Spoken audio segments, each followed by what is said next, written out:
Affaire laboratoire biologique américaine en Ukraine. Qui dit vrai?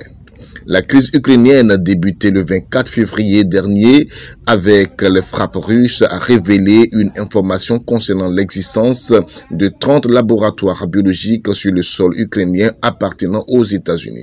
Une information constamment démentie par la Maison-Blanche.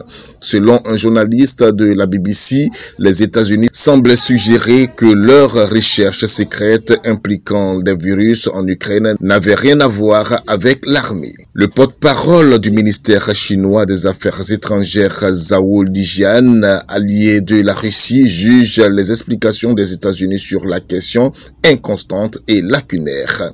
Dans une déclaration faite lors d'une conférence de presse, il a appelé les Américains à faire la lumière complète sur ces activités biomilitaires au sein comme à l'extérieur de ses frontières. Dans le cadre d'un accord signé en 2005 entre les États-Unis et l'Ukraine, les représentants du département américain à la défense ont l'autorisation de faire participer à toute activité liée aux installations ukrainiennes et l'Ukraine a l'interdiction de divulguer des informations que les États-Unis estiment sensibles. D'après ce qui a été présenté par les États-Unis à la réunion des États partis à la Convention sur l'interdiction des armes biologiques en abrégé SIAB en 2021, les États-Unis possèdent 26 laboratoires et autres installations coopératives en Ukraine.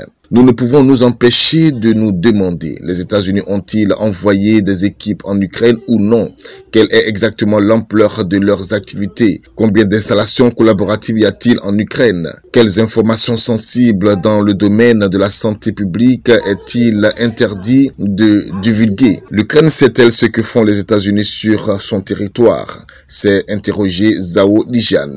Des informations publiées par Moscou montrent que des dizaines de laboratoires biologiques en Ukraine opéraient sous les ordres du département de la défense des États-Unis, que ces derniers ont investi plus de 200 millions de dollars dans les activités de ces laboratoires et que la recherche américaine visait à établir des mécanismes pour la propagation secrète des virus pathogènes meurtriers. Des officiels russes ont déclaré que la Russie avait découvert plus de 30 laboratoires biologiques affiliés aux États-Unis sur le territoire ukrainien et que même si les éléments pertinents avaient été détruits, des traces de peste, d'anthrax et d'autres pathogènes avaient été découvertes.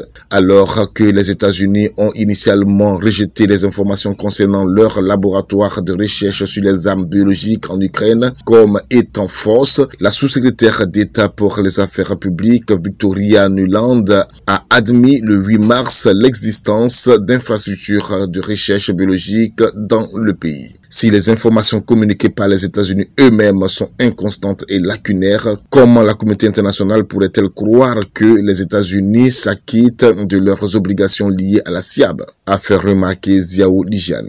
Le porte-parole du ministère des Affaires étrangères chinois a dénoncé le fait que seuls les États-Unis s'opposent à l'établissement d'un mécanisme de vérification pour la SIAB.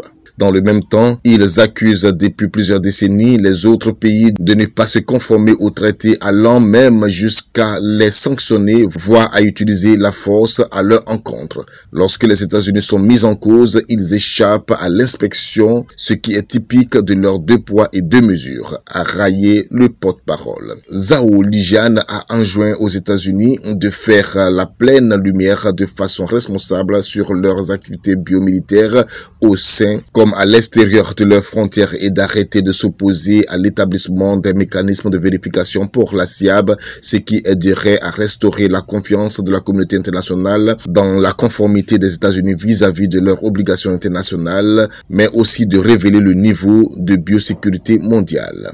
L'Organisation mondiale de la santé OMS a fortement recommandé au ministère de la Santé en Ukraine de détruire de façon sécurisée les pathogènes à haut risque qui pourraient être abrités dans les laboratoires de santé publique du pays afin de prévenir toute fuite potentielle.